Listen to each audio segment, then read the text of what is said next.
What's up, the squad? Back with another video. I seen that I was going down. Make sure to hit the like button, hit that subscribe button for me, please. Y'all see it right here. Definitely not looking good for a lot of individuals, you know, in Minnesota. Right here says nearly $1 billion in bulk cash was smuggled through the Minneapolis airport to Somalia, which is definitely insane, y'all. I'm not even gonna lie. Definitely insane. Check it out. Now to a Saturday in America investigation. Our team has been talking to DHS officials all week, and we have learned that $700 million in cash was flown out of Minneapolis by Somali couriers in the past 2 years. That's roughly $350 million a year for 2024 and 2025. Now, to put that into perspective, that number is 10 to 1 compared to bigger airports like JFK and DFW. And we are told that they were about 3 to 4 million a year, quite a difference. But it's not just Minnesota. It's also happening in Columbus, Ohio, where officials tell us that since 2023, $136 million in bulk cash was flown from Columbus to Somalia. And now we're learning more about how the money got from Columbus to Somalia. First, bulk cash and luggage flies out of John Glenn Columbus International Airport. Then luggage lands in either Minneapolis or Atlanta before it is sent overseas. Meanwhile, these DHS sources told Saturday in America that Seattle is also seeing bulk cash transfers, although we learned it is significantly less than Minnesota and then Ohio. Now, we should note that those are the states with the largest Somali populations in the country: Minnesota, Ohio, and Washington. And the acting TSA administrator spoke on Capitol Hill explaining how they uncovered all of this. TSA did indeed report these incidents as it came across the checkpoint, because bulk cash shows up as a mass on the X-ray, and so our officers have to resolve what they can't identify on the X-ray machine. And through the course of their normal day-to-day duties, they reported that to our law enforcement partners in compliance with their standard operating procedures. I know there's an ongoing investigation with our law enforcement partners. We are part of that.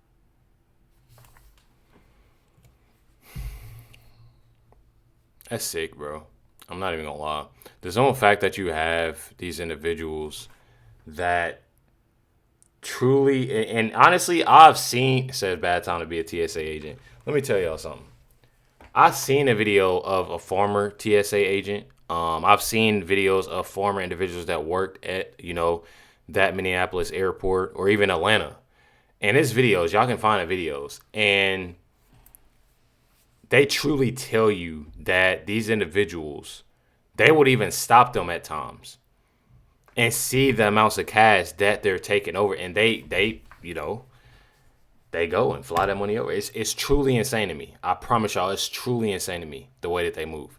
Says Minnesota DHS whistleblower tried to raise questions about the fraud taking place to Democrats. They responded by having her, walk out of the building. They took her badge and banned her from ever coming back. When I naively started speaking about it, the reaction from leadership within the Department of Human Services was very quick and very swift. I was perp walked out of a very embarrassingly long hallway and my badge taken away and told I was under investigation and actually banned from returning to the building. And that's the kind of thing that sends such a chill to everyone who saw me walk down that very long hallway being escorted out. Anyone who sees that would never want to speak up again.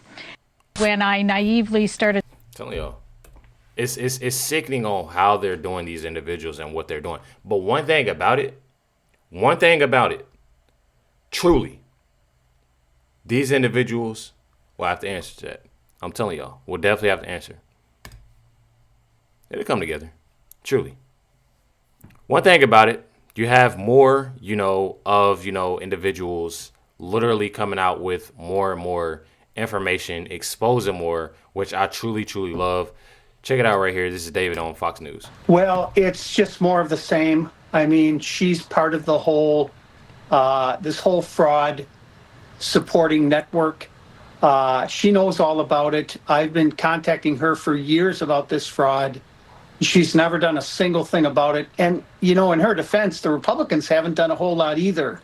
And so I'm really disappointed at all the elected officials from Minnesota because, I've been running down this middle of the street with my hair on fire going, look at this fraud. And I put the number at 80 to $100 billion in Minnesota alone, going back to 1988. And you're going to find out that I'm right. And see how the number keeps ratcheting up?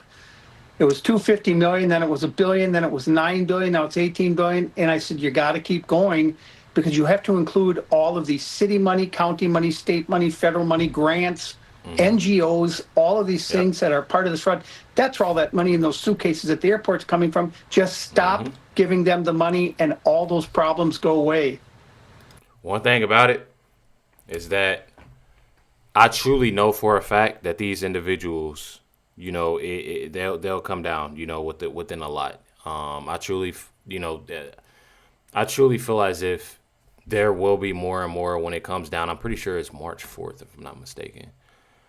So you got here, think Fry too, Mayor Fry, Tim Walz, and Keith Ellison to testify under oath on March 4th regarding the $9 billion and Fry under Walz. So pretty sure March 4th, definitely mark y'all calendars on that. One thing about it, this post says here, Nick Shirley won.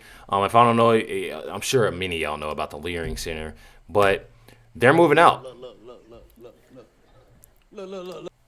They're moving out. Y'all see a big U-Haul. Y'all know, things ain't looking too well for the Leering Center, which I truly, truly love the simple fact that, they put that, and exposed a lot that's going out. You literally have here, this is Ilhan Omar. I'm pretty sure inside of this interview, the interviewer even says something about, businesses are not running, and, they use that excuse of, they blame ICE and say, oh, they're scared of ICE and they're scared that they'll be deported and this, that, and the other. Let me tell y'all something. They know they had to shut a lot of that stuff down because of, the things that were happening. Yeah, they may be scared that ICE, is going to be doing anything. But trust and believe, these businesses are getting shut down because they know individuals are onto them. Check it out right here. Word that comes out of President Trump's mouth and the rest of his administration, they continuously lie. We know that the search that they have here, this occupation that they have created by DHS agents, even though they told us it was to crack down on, undocumented people who are violent criminals, worst of the worst, we've seen them break into the cars of innocent people. That young woman who's like, I'm disabled, I'm trying to make it to my doctor's appointment. Or whether it's the young man in the Riverside who's on a lunch break and is trying to tell them, I have my passport with me, I have my documents, I'm a U.S. citizen. Or whether it is, family that is just trying to pick up their, young child from childcare, which is what we saw with Liam and his dad in Columbia Heights, which is also in my district. They are not going after the worst of the worst. They are terrorizing us. And nobody's terrorizing them. Essentially, because this is about retribution.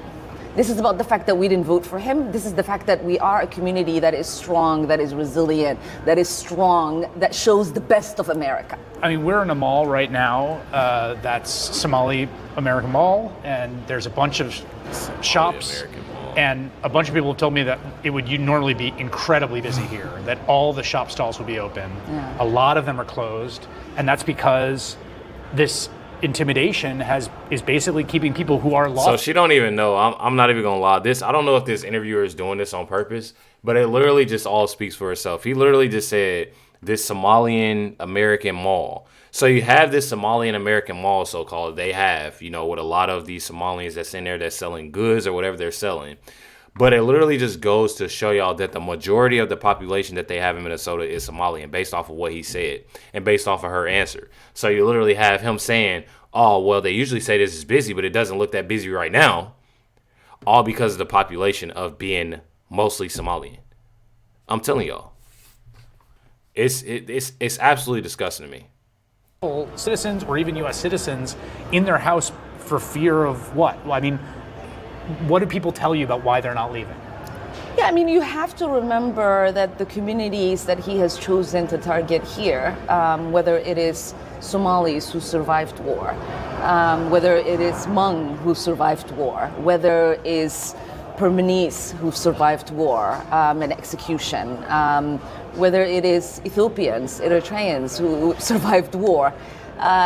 The community here, or Latino Americans, the immigrant community in Minnesota are people who have fled terror, who have fled oppressive regimes. These are people who have been subjected to...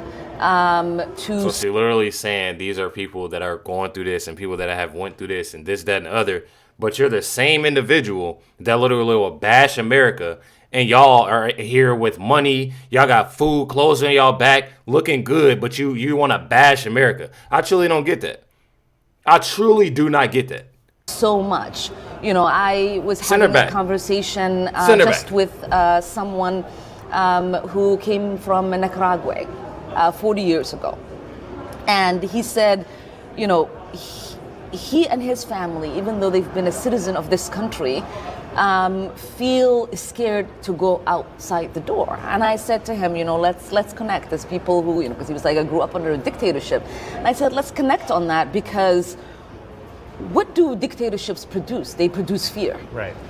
They produce intimidation, and they produce for people to eventually self-isolate because they do not want to be disappeared, they do not want to be manhandled, and they do not want to be jailed. And so this is a community that is reacting to that trauma. Right. So even though they are citizens, decades and generations, right? Even though they're citizens, even though their children are born in the U.S., their children are born to those stories and to that trauma, and so they're telling themselves and their children, like, I don't want to get pulled over, right? I don't like. Right. How can you subject yourself to that? And so they are reflexively going back to that period of time, because that's what this looks like to them. Final question for you, and I know that you have to go. You were calling for Kristi Noem to resign when you were assaulted last night. Do you think Kristi Noem should resign? Do you think Stephen Miller should be out of a job? What do you want to see happen? Yeah, I mean, definitely Kristi Noem should resign. If not, as Leader Hakeem Jeffries stated, we will initiate impeachment. Nobody should ever have hired Stephen Miller, who basically is a copycat of the Nazis, and that's kind of the cruelty that he wants to inflict on people. He should definitely be out. I believe for his part in this, definitely should be prosecuted at some point. And you know, the level of cruelty also has been reflected in the man who attacked me, because he was angry in one of his social media posts that they were not picking up and deporting enough Somalis, that the photos that she was showing didn't have any Somalis in it. And so it just shows you the anger and frustration that the president has created in people by going after Somali immigrants. No, it's just the simple fact that all the stuff that they're continue to do, including you. That's literally what it is. Like, she, including you, is literally going and showing, like, man, this is crazy. No, he should. No, because he knows the numbers, that we are not deportable, right? And that, yes, because we are not deportable, when he's not able to produce what he promises, then you get people like this who will attack Somalis and will cause us harm. And when they say things need to be turned down, it is their rhetoric that is risking lives, that have already gotten people killed here in Minnesota, that is producing political violence. And they are creating the domestic terrorists that they speak about, because they are acting like domestic terrorists. But you literally have individuals that are trying to so-called, protest, knowing that's a complete lie. Knowing it's a complete lie. They're like, I truly do not get that. They're not protesting. They're literally doing any and everything because of this individual and Tim Walz and Mayor Fry and the rest of their group that they have of causing all of this chaos. One thing about it, bad news for Ilhan Omar. Kristi Noem reveals over 220,000 Americans have now applied to work for ICE. So, I'll get you a little birthday gift, Ilhan. Check it out. You've been there a little over a year. How has morale changed at the Department of Homeland Security in spite of all this media? Oh, the people at the Department of Homeland Security and law enforcement are so excited they get to do their jobs. They're so proud to work for a president that is strong, that is decisive, and that wants to make America safe and enforce our laws again. So they're doing great. In fact, Rachel, just at ICE, we had over 220,000 applications for 10,000 openings. At USCIS, we've had tens of thousands of applications. Secret Service applications have more than doubled. We've got people in every department that are asking to come and work for the Department of Homeland Security because they recognize that we want to defend the homeland, that a country with no borders is no country at all, that people who live here and our citizens deserve safety on their streets, and that we deliver a response of protection of our critical infrastructure and relief to states when they face disasters through FEMA as well. It's a vast department with a lot of responsibilities, 23 different agencies, all tasked with keeping people safe, and that's exactly what President Trump is doing. Love it. Truly, truly love it. One thing about it, President Trump says Trump doubles down on Kristi Noem and mass deportations. As he said, Kristi Noem is doing a great job. Check it out. I have, yeah. I think she's doing a very good job. The border is totally secure. You know, you forget. We had a border that I inherited where millions of people were coming through. Now we have a border where no one is coming through. They come into our country only legally. So you have to remember those things. You know, people forget as soon as you accomplish something, it goes into history and nobody ever wants to talk about it. We had a border that caused all of this problem. Biden caused, and the Democrats caused this problem. They allowed tens of millions of people to come in. Many of them were murderers. Many were drug dealers, drug addicts, people from mental institutions. They allowed these people to violate our country, to come into our country.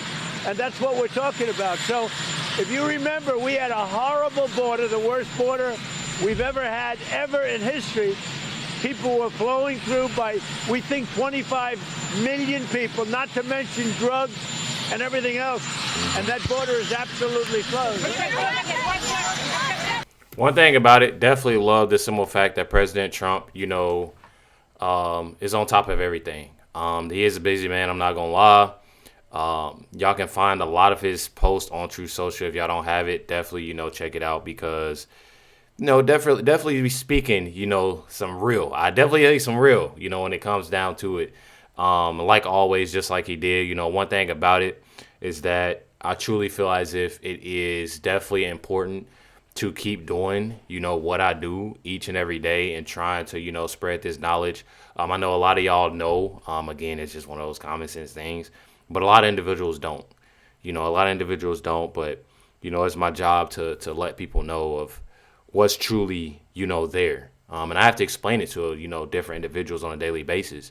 Like I said, I have people that's, on different social media and they'll post something, and not even knowing the whole story within it or anything. They're so quick to see something on social media to where it's like, just for example, I think it was that 4 or 5 year old boy. Somebody had posted and said, they're trying to use this little boy as bait, and they're trying to do this and they're trying to do that, knowing of, not even knowing the whole situation on with that, but they'll sit there and they'll share that on their story for somebody else to see that's actually not paying attention as well to that. And then it goes out and it spreads. So I truly, truly love, what I do. I've been seeing, when it comes to, the comments or DMs or people just making comments with me because they know me, and they'll, say, well, I see where you're coming from with that. I see what's, and I truly feel like that right there is definitely important. Make sure you hit the like button, hit the subscribe button. Definitely appreciate y'all. Much love to everybody. Catch y'all next one.